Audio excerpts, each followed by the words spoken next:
우리 이 시간 함께 보실 하나님의 말씀은 이사야 10장 20절에서 34절 말씀입니다. 그날에 이스라엘의 남은 자와 야곱 족속의 피난한 자들이 다시는 자기를 친 자를 의지하지 아니하고 이스라엘의 거룩하신 이 여호와를 진실하게 의지하리니 남은 자 곧 야곱의 남은 자가 능하신 하나님께로 돌아올 것이라. 이스라엘이여 내 백성이 바다의 모래 같을지라도 남은 자만 돌아오리니 넘치는 공의로 파멸이 작정되었습니다. 이미 작정된 파멸을 주 만군의 여호와께서 온 세계 중에 끝까지 행하시리라.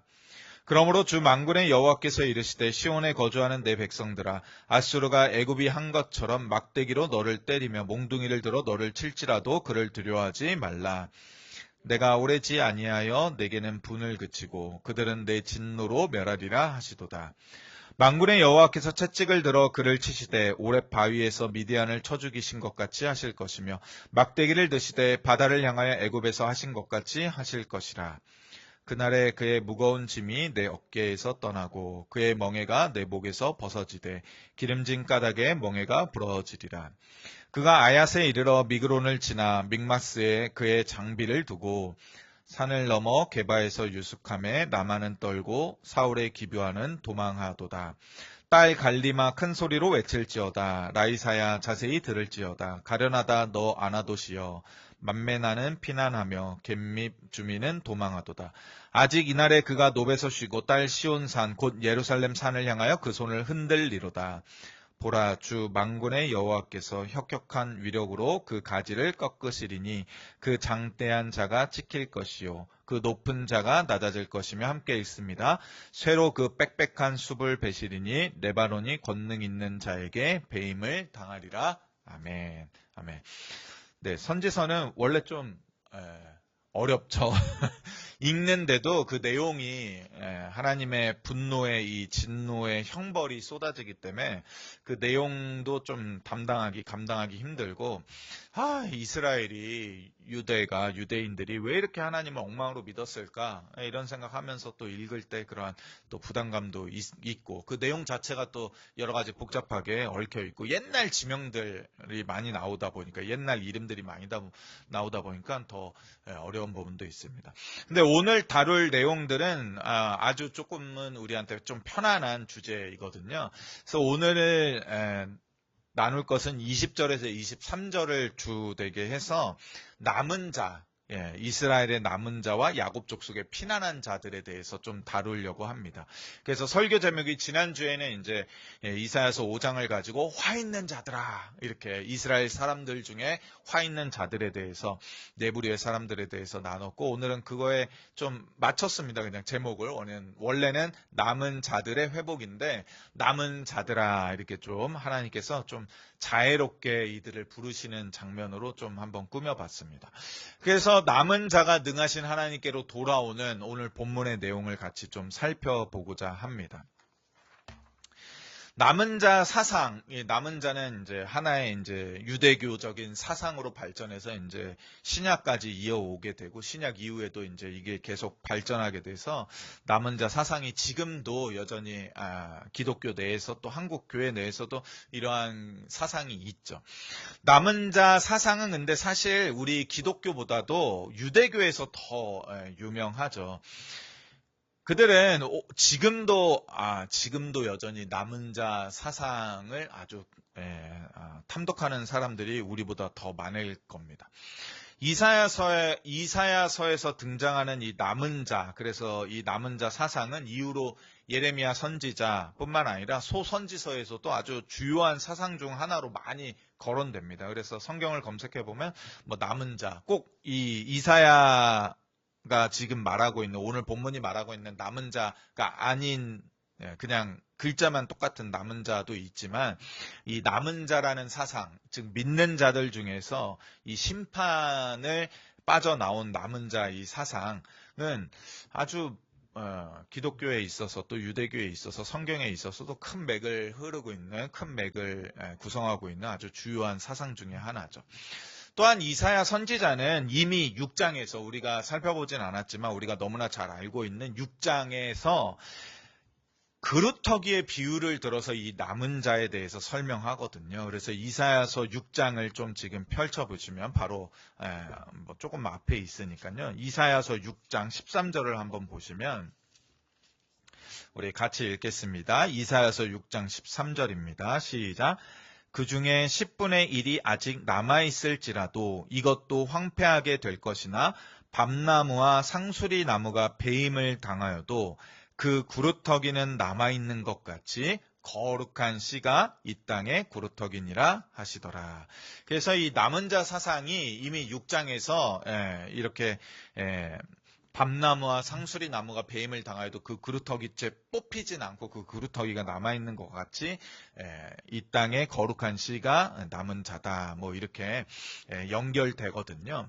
근데 이때 이 6장의 본문은 특별히 이사야를 선지자로 부르시니, 즉 여호와께서 이사야를 선지자로 세우실 때 이 땅에 누군가를 보내야 하는데 보낼 사람이 없다 할 때 이사야 선지자가 제가 여기 있습니다. 저를 보내소서 하고 나서 이어지는 내용들이거든요. 그래서 그때 여호와께서 말씀하신 게 뭐냐면 그 전에 말씀하신 게 9절 이하를 보면 여호와께서 이사야를 보낼 때 이렇게 말씀하십니다. 너는 가서 이 백성에게 이르기를 너희가 듣기는 들어도 깨닫지 못할 것이요 보기는 보아도 알지 못할 것이니라. 들어도 깨닫지 못하게 하며 보아도 알지 못하게 한다. 주님께서는, 하나님께서는 그렇게 하신다는 겁니다. 그래서 이 백성의 마음을 둔하게 하며, 이미 둔하여졌지만 더 둔하게 하며, 그들의 귀가 이미 하나님을 향하여 있는 귀가 막혔으나 그것을 더 막히게 하며, 그들의 눈이 전혀 하나님의 공의와 정의, 하나님의 뜻을 살피지 못하는 장님과도 같은 눈이 되었지만 그것을 더 감기게 할 것인데, 여호와께서는 염려하건대 그들이 눈으로 보고 귀로 듣고 마음으로 깨닫고 다시 돌아와 고침을 받을까 하노라. 그러니까 나보고 돌아와서 저 좀 고쳐주세요 할까? 내가 오히려 염려한다 하는 그 말을 할 때 이 이사야 선지자가 내가 그러면 이 말을 전하러 그들에게 가서 그들을 귀머거리로, 장님으로 벙어리로 만들어야 하는데, 그렇다면 이 일을 언제까지 하시려 합니까? 내가 이러한 선지자 사역을 언제까지 해야 되며, 이런 선지자 사역은 좀 힘든 사역이잖아요. 그렇게 물었을 때 주께서, 여호와께서 대답하신 장면이 이어지는데, 성읍들은 황폐하여 주민이 없으며 가옥들에는 사람이 없고 이 토지는 황폐하게 되며, 즉 아수르라는 나라를 통해서 북이스라엘 완전히 멸망시킬 때까지, 그래야 해서 여호와께서 사람들을 멀리 옮기셔서 이 땅 가운데 황폐한 곳이 많을 때까지, 즉 아수르 포로로 잡혀가고 바벨론 포로로 잡혀가고 페르시아 포로로 잡혀갈 때까지 그렇게 만드실 텐데, 그 중에 10분의 1이 아직 남아있을지라도, 그래서 11조가 되는 하나님 것이 되는 그 10분의 1이 남아있을지라도 이것조차도 황폐하게 한다. 그런데 그 10분의 1 중 아주 극소수, 그래서 밤나무와 상수리 나무가 배임을 당하여도 그 그루터기가 남아있을 때, 저도 어렸을 때 이제 뒷동산에 이제 밤나무, 상수리 나무가 많았는데 키가 크게 되면 뭐 10m는 뭐 훌쩍 크죠. 그거는 뭐 금방 20m, 25m, 뭐 30m까지 자라기도 하고, 혹은 그 이상 자라는 나무들도 있습니다. 근데 그 나무를 벨 때 얼만큼 남깁니까? 10분의 1 남깁니까? 아니요. 10분의 1도 안 남깁니다. 100분의 1. 뭐 한 150분의 1 또는 뭐 50분의 1 남길 수도 있겠죠. 그 정도로 밑둥 가까이에서 자른다는 것입니다. 즉 10분의 1 중에도 또다시 10분의 1 정도 되는 양, 또는 그것에 뭐 한 15분의 1 정도 되는 아주 적은 극소수의 이 그루터기 같이 남은 자들이 있을 거라고 하나님께서 말씀하시는 그 맥락 가운데서 나온 것이 바로 이 남은 자입니다. 즉 이 남은 자라는 것은 우리가 일반적으로 그냥 생각하고 있듯이, 신앙이 좋은 사람들을 말하는구나, 신앙이 훌륭한 사람들을 말하는구나, 교회에서 롤모델이 되는 사람들, 또는 교회에 많은 유익을 끼치는 사람들, 또는 전도를 많이 한 자들, 저런 사람이 남은 자지, 뭐 이렇게, 혹은 지금은 현대 그리스도인들은 그렇게 좀 생각하는 경향이 많은데 그렇지 않다는 것입니다. 남은 자는, 제가 최근 짧은 영상을 하나 봤는데, 그 영상이 이제 요즘은 워낙에 AI 가짜 영상이 많긴 한데, 그 영상은 뭐 사람들이 뭐 댓글을 다는데 뭐 어쩌고저쩌고 하는데 뭐 가짜는 아닌 것 같다 뭐 이런 말도 있었는데, 어쨌든 그 영상 하나가 주는 메시지가 있었는데, 그게 뭐냐면 전쟁이 한창 벌어지고 있는 어느 나라였습니다. 아마도 우크라이나와 러시아의 전쟁이나 뭐 아니면 중동의 전쟁 뭐 그 가운데 이제 이렇게 촬영되거나 뭐 만들어진 그런 배경으로 만들어진 영상 같은데 한 군인이 그 전쟁 가운데 전투가 벌어지고 있었어요. 아주 소규모 전투지만 적 진영에서도 총을 쏘고 자기 진영에서도 은폐 엄폐하면서 총을 쏘는 장면 가운데 이제 마지막으로 부모님께 보내는 이제 유언과도 같은 유언처럼 남긴 메시지였어요. 그래서 이렇게 벽에 기대서 이렇게 자신의 몸을 은폐하고 이렇게 셀카 모드로 이렇게 찍으면서 그 건너편 길 건너편 쪽에 건물 뒤쪽에 이제 자기랑 같이 군 생활하며 이 전장 가운데 왔던 그 동료 병사들을 이렇게 보여주면서 엄마, 나 지금 너무 전쟁 중이야. 근데 지금 많이 위험해. 얼마 전에 전화했었는데, 이제는 다시는 전화 못할 것도 같아. 이게 마지막 영상이 될 것 같아. 저 뒤에 보이는, 뭐, 누구누구는 그때 내가 얘기했던 걔야. 근데 살아서 돌아갈지 모르겠어. 하고서, 빨리 와! 저쪽에서 막, 야, 빨리 와! 조심해! 막 이러면서 막, 그런 장면이 나오다가 이제 영상이 끊겼거든요. 남은 자는 믿음이 좋은 자, 또는 잘 사는 자, 교회 유익을 주는 자, 많이 봉사한 자가 아니라 오늘 본문에서도 그렇고 이사야서 6장에서도 그렇지만 남은 자는 자랑스러운 자라는 의미가 아닙니다. 이들은 죽고 죽는 전쟁과 절망스러운 전투 가운데 겨우겨우 목숨을 부지한 이들이라는 것입니다. 전쟁에서 가까스로 겨우 살아나온 이들이 바로 오늘 본문에 나온 남은 자입니다. 그들은 전쟁과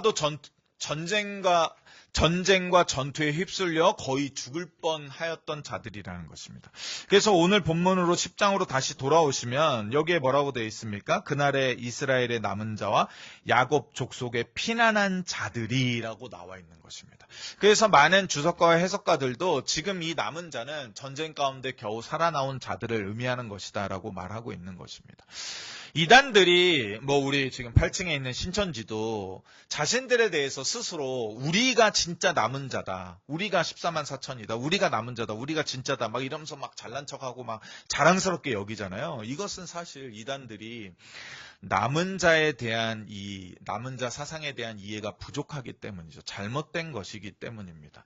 남은 자라는 것은 결코 자랑스러운 자의 의미가 아니었다는 것입니다. 그 출발은 무엇입니까? 죽을 수밖에 없는 전쟁의 소용돌이에 휩쓸려서 죽어 마땅한데도 불구하고 이 밤나무나 상수리나무 그루터기가 남아있는 것 같이 가까스로 겨우 살아남은 자라는 것입니다. 그래서 오늘 본문도 읽어보면 이 남은 자와 야곱 족속의 피난한 자들이 이전에 어떤 상태였는지 잘 설명하고 있습니다. 많은 사람들이 이 뒷부분을 잊고 지내는데 그날의 이스라엘의 남은 자와 야곱 족속의 피난한 자들이 이전에 어떠했다는 것입니까? 다시는 자기를 친 자를 의지하지 아니할 것이다. 여기 이제 자기를 친 자를 하나님이라고 이제 잘못 해석하기도 하는데 자기를 친 자는 이전에 이 10장에 나와 있듯이 아수르라는 하나님이 이스라엘을 치기 위해 몽둥이로 사용하는 도구로 사용하는 그때 당시의 강대국 아수르라는 나라였습니다. 이들은 이전에 큰 강대국, 하나님이 아니라 다른 신을 믿는 나라가 이스라엘엔 비할 수 없이 저렇게 막강하다고? 그러면 저 나라를 의지해야 되겠네. 저 나라가 애굽을 물리쳐 주겠네. 저 나라의 신을 믿으면 우리가 더 강대국이 될 수 있겠네. 저 나라를 섬기면 우리가 더 안전하게 살 수 있겠네 하고 의지했던 그 아수르를 말하는 것입니다. 그래서 그들은 이전에 아수르를 의지하고 있었다는 것입니다. 근데 그들이 의지하는 아수르를 들어서 여호와께서 이스라엘을 치게 만들었습니다. 그러자 그 가운데 남은 자와 겨우겨우 피난한 자들이 그 이후로는 그들 아수르를 의지하지 아니하고 이스라엘의 거룩하신 이 여호와를 진실하게 의지하게 된다. 그 본문이 바로 오늘 본문입니다. 그래서 그 남은 자, 곧 야곱의 남은 자가 능하신 하나님께로 돌아올 것이다 라고 말하고 있습니다. 남은 자들이 능력이 많기 때문에, 남은 자들이 자랑스러운 자였기 때문에, 남은 자들의 신앙이 남다르고 투철했기 때문에 여호와 하나님께로 돌아온다가 아니라 남은 자들은 이전에 신앙이, 그 믿음이 그렇게 좋지 않았다는 것입니다. 그러한 이유는 자기 자신에게도 있을 수 있지만 그 이스라엘이라는 나라 전체가 그러한 흐름으로 강하게 흘러가고 있을 때 어떤 이들은 그 파도에 같이 휩쓸려 그냥 가버리는 거죠.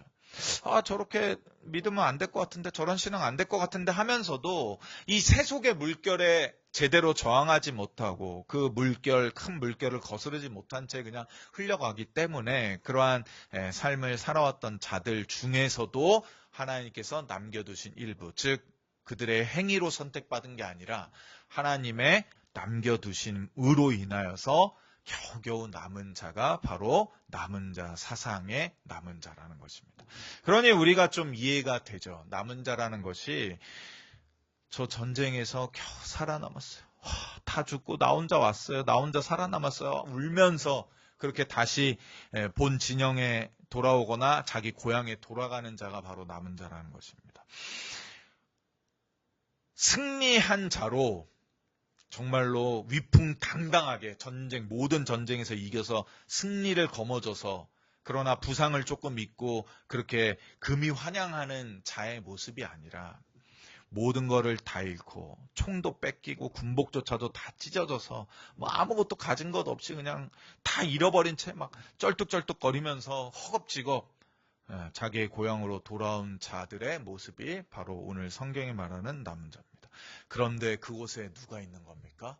그곳에 같이 공포에 떨며 야 군대가 다 전멸했어? 이제 우리도 큰일 났네? 하는 그런 불안에 떠는 주민들이 거기 있는 게 아니라 거기에 누가 있습니까? 우리의 하나님 되시며 우리의 강한 방패 되시며 우리의 가장 강한 무기 되시는 전능하신 권능의 하나님, 능하신 하나님, 즉 여기에서 능하신 하나님이란 전쟁에 능하신 하나님, 모든 것을 이제 물리치시고 이기게 하실 그 하나님이 거기 있음을 그 남은 자가 발견하게 되는 것입니다. 그것이 바로 구약 성경이 말하는 또 신약 성경이 말하는 기독교가 말하는 남은 자 사상의 핵심인 것입니다. 그래서 우리가 잘 알고 있듯이 2000년 전에도 우리 주님 예수님께서 이 땅에서 자기의 공생애를 시작하기도 전에 세례 요한도 그 당시에 많은 바리새인과 사두개인들이 자기에게 세례 받으러 왔을 때 많은 무리들이 그 요단강에서 세례 받을 때 거기에 이제 바리새인과 사두개인들도 이렇게 와갖고 자기도 세례 받으려고 할 때 세례 요한이 그래 바리새인과 사두개인 너희도 와라. 너희도 세례 받아야지. 이리 오시오. 물이 있는데 내가 세례를 주겠어 하지 않고 거기서 얼마나 꾸짖으며 호통을 치는지 마태복음 3장 7절에 보면 이렇게 써 있습니다. 요한이 많은 바리새인들과 사두개인들이 세례 베푸는 대로 오는 것을 보고 이르되 독사의 자식들아. 이거는 정말 유대인들에게 어떠한 유대인들에게도 정말 해서는 안 되는 아주 심한 욕이고 이거는 근데 그 당시에 높은 지위와 신분에 있던 그래서 신앙의 종교의 리더들, 신앙의 리더들 그래서 사람들의 본보기가 되며 롤모델이 되며 많은 사람들이 저 사람은 정말 투철하게 하나님 믿어. 우리와는 다르게 정말로 율법에 하나하나 따져가며 다 지키며 하나님을 가장 가까이 아는 사람들이야. 제사장과 대제사장, 바리새인, 사두개인은 조금 다르지만 너무나 사회적으로 존경받는 사람들한테 독사의 자식들아. 이거는 정말로 무슨 말입니까? 마귀의 자식들, 사단의 자식들이라고 말하는 거 아닙니까? 그러니까 이방인처럼 여기는 것보다도 더 심한 욕이 바로 이 말인데 이 말로 그들을 호통치며 꾸짖습니다. 그러면서 말하죠. 누가 너희를 가르쳐? 임박한 진노를 피하라 하더냐. 누가 너희더러 남은 자가 되라 하더냐. 이렇게 꾸짖은 본문인 겁니다. 이 본문 다 아시죠? 세례 요한은 왜 다른 이들은 다 받아주면서 세례 받고자 그러니까 요한을 반대하고 이 사람들 다 흩어버려. 야 여기 가짜야. 저리가 방해하고자 나온 사람이 아니라 자신들도 세례 받고자 나온 왜 바리새인들과 사두개인들에게 이처럼 호통쳤는지 우리는 그 남은 자 사상이 어떤 건지를 이해하고 나면 그랬구나를 알게 되죠. 그들 바리새인과 사두개인들은 자기 스스로 아주 강렬하게 내가 진짜 남은 자지. 내가 정말로 이사야가 말한 그리고 예레미야가 말한 수많은 선지자들이 말한 이 시대의 남은 자는 나지. 나만큼 신앙이 좋은 사람 있어? 나만큼 율법 잘 지킨 사람 있어? 나만큼 하나님 아는 사람 있어? 나 같은 사람이 남은 자지. 사느라고 율법도 안 지키고 제사도 제대로 못 드리고 절기도 안 지키는 저 사람들 얼마나 죄가 많아. 나는 이제 가서 그냥 좀 씻고 세례 받고 그냥 다시 와야 되겠다. 내가 정말 남은 자지. 그러한 마음으로, 그러한 자세로 세례 요한에게 나왔을 것이 분명합니다. 그러하기 때문에 그들은 세례 요한으로부터 독사의 자식들아, 너희가 무슨 임박한 진노를 피하여 남은 자가 될 수 있겠느냐, 그러한 호통을 받게 된 것이죠. 그들은 유다의 남은 자에 대한 아주 잘못된 이해를 갖고 스스로가 정말로 잘난 자, 자랑스러운 자, 하나님 앞에 떳떳한 자, 하나님 앞에 유일하게 남은 그루터기라고 스스로 그렇게 여기며 세례받고자 하였기 때문에 이러한 아주 심한 욕을 받게 된 것입니다. 그러고 나서 정말로 남은 자가 되려고 한다면 세례 요한은 이렇게 말하죠. 회개에 합당한 열매를 맺어라. 속으로 아브라함이 우리 조상이라 생각하지 말라. 내가 너에게 이르노니 하나님이 능히 이 돌들로도 아브라함의 자손이 되게 하리라. 이 돌들로 하나님이 하나님의 아들 아브라함의 자손, 남은 자로 만들 수 있는 분이 하나님이다. 그렇게 명령적으로 말했다는 것입니다. 잘난 척하며 남은 자라는 개념은 성경 어디에도 없는 개념이라는 것입니다. 자랑스러운 남은 자라는 개념은 잘못된 개념이라는 것입니다. 이것을 우리 모두 명심해야 되는 것입니다. 도리어 가장 비참하고 처참한 상태에서 간신히 도망쳐 나와 건짐받은 자가 남은 자라는 것입니다. 그리고 깨닫는 거죠. 내가 살아남았으니, 나는 정말 대단한 거야. 이런 전쟁통에, 이 치열한 전쟁통에 내가 살아남았잖아. 그 6.25 전쟁통에도 내가 살아남고, 내가 자수성가해서 내가 얼마나 대단한 사람이 됐어. 라고 말하는 남은 자는, 기독교에는 그러한 남은 자는 없습니다. 오직 처참한 상황 가운데서 겨우겨우 목숨을 부지하고 살아나왔을 때, 그곳에서 권능의 하나님을 발견하고 무릎 꿇며, 그 하나님께만 매달리겠다고 다시는 세상을 의지하지 않겠다고 눈물로 회개하며 돌이키는 자만이 진정한 남은 자들이라는 것입니다. 그런데 너무나 놀랍게도 이러한 유대교의 구약의 남은 자 사상이 신약으로 넘어와서 예수 그리스도를 거쳐가면 이제 신약의 서신서로 오게 되면 어떻게 되냐면 그러한 처참하고 비참했던 겨우겨우 살아남았던 남은 자가 이제는 이후로 예수 그리스도로 인해서 주 안에 남은 자들은 자랑스러워할 수 있게 변화됩니다. 즉 나는 자랑스러운 남은 자야가 아니라 그건 여전히 성립되지 않지만 나는 참으로 목숨을 간신히 부지한 남은 자야. 근데 나에게 자랑거리가 생겼어. 라고 외칠 수 있게 되었다는 것입니다. 그래서 사도 바울이 로마서에 이렇게 말합니다. 로마서 9장 27절입니다. 또 이사야가 이스라엘에 관하여 외치되 이스라엘의 자손들의 수가 비록 바다의 모래 같을지라도 남은 자만 구원을 받으리라 하였다. 그래서 오늘 읽었던 본문이 바로 그 내용 아닙니까? 22절, 이사야 10장 22절. 이스라엘이여 내 백성이 바다의 모래 같을지라도 남은 자만 돌아오리니 넘치는 공의로 파멸이 작정되었습니다. 이는 작정된 파멸을 주 만군의 여호와께서 온 세계 중에 끝까지 행하시리라. 즉 이스라엘도 이 파멸을 피하지 못할 것이다.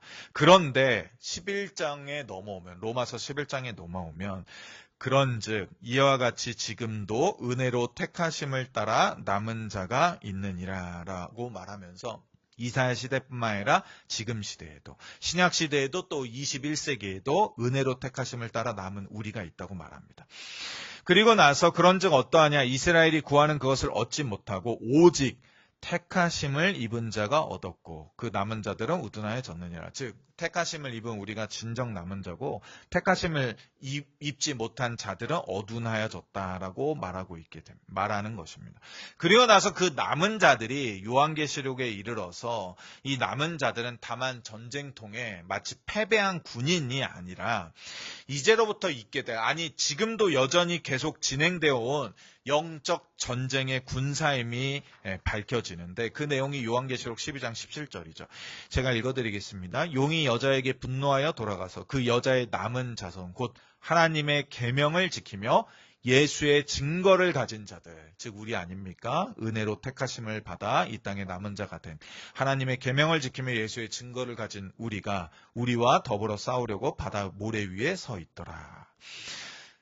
그러하기 때문에 우리는 이제 깨닫죠. 남은 자로서 하나님의 계명을 지키며 예수의 증거를 가진 우리가 전쟁에 패배하여 겨우겨우 살아나온 그러한 불쌍한 처지가 아니라 이제 하나님을 위하여, 예수 그리스도를 위하여, 예수 그리스도의 교회를 위하여 이 사단과 영적 전쟁을 함께 싸울 이 땅의 남은 자들, 남은 군사임을 깨닫게 됩니다. 그러나 우리는 이 남은 자들은 우리의 싸움이 세상이 아님을 알죠. 에베소서에서도 사도 바울이 이렇게 말합니다. 우리의 씨름은, 우리의 싸움은 혈과 육을 상대하는 것이 아닙니다. 세상을 상대하는 것이 아닙니다. 세상의 전투가 아닙니다. 아수르를 상대하는 것이 아닙니다. 다만 통치자들과 권세들과 이 어둠의 세상 주관자들과 하늘에 있는 악의 영들을 상대하는 것입니다. 즉 우리의 전쟁은 영적 전투입니다. 그러하기 때문에 이제 진정으로 남은 자인 우리는, 은혜로 택하심을 받아 하나님의 영적 군사가 된 우리는 우리의 싸움이 달라진, 우리의 싸움이 대상이 완전히 뒤바뀐 남은 자들이라는 것을 깨달아야 합니다. 그렇기 때문에 우리는 세상과 싸우지 않습니다. 그 세상이라는 것은 멀지 않습니다. 나를 미워하고 나를 욕하고 나를 오해하고 나를 비난하고 나를 속이려 하고 나에게 상처를 주는 자들과 다투지 않는 것입니다. 그들과 씨름하지도 않는 것이죠. 그 모든 것을 밤새 끙끙대며 싸우지 않고 씨름하지 않고 고민하지 않는 것입니다. 그냥 내려놓는 것입니다. 그 사람 나한테 왜 그랬지? 그 사람 왜 나를 속였지? 그 사람 왜 나한테 상처를 줬지? 그 사람 왜 나를 아무 이유 없이 미워하지? 왜 나를 비난하지? 나를 욕하지? 그런 거 밤새 고민할 필요가 없어요. 그냥 다 내려놓으라는 것입니다. 도리어 우리는 세상의 것들과 분쟁, 세상의 것들과 전쟁, 또 세상의 것들과 복수와 관련해서는 이 모든 것을 그저 하나님께 의탁하는 자로 바뀌었다는 것입니다. 로마서에 이렇게 말합니다. 내 사랑하는 자들아 너희가 친히 원수를 갚지 말고 하나님의 진노하심에 맡기라. 주님, 나를 아무 이유 없이 미워하는 저 사람, 나를 속이려 하는 사람, 나를 비난하고 욕하고 나에게 심히 상처 주고 나를 괴롭게 하는 저 사람 하나님이 혼내주세요라고 기도하면 된다는 것입니다. 주님이 갚아주십시오라고 기도해야 한다는 것입니다. 그리고 그날 밤에 다 내려놓으라는 것입니다. 원수 갚는 것이 하나님께 있다고 히브리서 기자도 말씀합니다. 그러니 반드시 내가 갚아주겠다고 히브리서 기자가 하나님의 입을 빌려 대신 말해주고 있습니다. 그리고 나서 살아계신 하나님의 손에 빠져드는 것이 가장 큰 복수, 가장 큰 무서운 것이라는 것을 알려주고 있습니다. 우리는 이 땅 가운데 그러니 사람들과 세상과 싸울 필요가 없습니다. 다 하나님께 의뢰하고 의탁하고 하나님이 그들을 가장 크게 벌하시며 심판하실 것을 기대하고 우리의 싸움은 오직 영적인 싸움, 마귀를 대적하는 싸움인 것을 알고 에베소서에서 사도 바울이 우리에게 말하는 바 너희가 주 안에서와 그 힘의 능력으로 강건하여져야 합니다. 강건하여져야 합니다. 마귀의 관계를 능히 대적하기 위해서 하나님의 전신갑주를 입으십시오. 아무렇게나 살면 안 됩니다. 그냥 지나가는 대로 사라지는 대로 살면 안 됩니다. 하나님의 전신갑주를 입고 오늘도 경계하며 깨어 있으십시오. 여러분이 상대하는 것은 세상의 악의 영들, 정말로 세상에 지독하도록 악하게 지혜로운 그들입니다.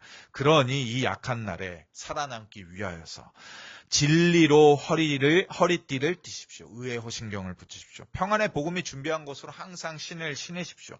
모든 것 위에 여러분의 믿음의 방패를 더하십시오. 그래서 악한 자들의 모든 불화살을 그 믿음의 방패로 막아내십시오. 온 몸으로 그 불화살을 막지 말고 믿음의 방패로 막으라는 것입니다. 구원의 투구를 쓰십시오. 그래야지 보호가 됩니다. 성령의 검을 휘두를 준비를 하십시오. 하나님의 말씀을 부단히 가까이 하십시오. 그리고 모든 일에 있어서 기도와 간구로 나아가십시오. 그래서 성령 안에서 깨어있기를 오늘도 기도하십시오. 라고 우리에게 권면하고 있습니다. 그러니 오늘 우리가 어떻게 남은 자가 되었는지, 무엇 때문에 남은 자가 되었는지, 무엇을 위하여 남은 자가 되었는지 깨닫고 자랑스러운 남은 자가 아니라 정말로 자랑할 것이 하나도 없는 전쟁 가운데 겨우 목숨을 얻어 도망쳐 왔지만 그 도망친 곳에서 권능의 하나님을 발견하고 이후로 우리를 다시금 영적 군사로 재정비시키사 다시금 하나님의 군대로 내보내시는 그 하나님으로 인하여 자랑스러워하는 참 남은 자가 되어서 이 땅 가운데 세상과 싸울 것이 아니라 영적으로 싸우겠다. 남은 이 인생을 하나님을 위하여, 예수 그리스도를 위하여, 이 세상을 위하여 악한 영들과 싸울 참 하나님의 군사가 되겠다 하는 그러한 마음을 갖고 우리 기쁨 가운데 하루하루 살아갔으면 좋겠습니다. 우리 시간 잠깐 말씀을 놓고 기도하길 원합니다. 우리 남은 자에 대한 잘못된 이해를 다 내려놓고 지금 우리가 어떻게 남은 자가 되었는지 다시 한번 배우게 됐습니다. 우리를 다시금 남은 자로 세우신 하나님의 목적이 무엇인지 깨닫게 되었습니다. 그저 잘 먹고 잘 살라고 우리를 세우신 게 아니라 이 땅 가운데 여전히 남아있는 악한 영들과의 그 영적 전투에서 우리가 승리자로 온전히 드러나기를 하나님은 원하십니다. 그 전쟁 가운데 다시 한번 쓰러져서 넘어지는 것을 하나님이 허락하지 아니하실 겁니다. 그러니 지금 우리를 향하여 달려들어오는 무서운 저 사단과도 같은 저 악한 영들의 그 전투 가운데 살아남기 위해서 우리가 하나님의 전신갑주를, 신앙의 단단한 옷을, 또 믿음의 방패를 온전히 잘 채비할 수 있도록 다시금 조금 더 열심을 내는 신앙생활, 조금 더 힘을 내는 믿음생활 되게 해달라고 우리 자신을 위하여, 또 우리의 이 영적 전투를 위하여 우리 잠깐 기도하고 우리 주기도문을 예배 마치겠습니다. 다 같이 기도하겠습니다. 이것이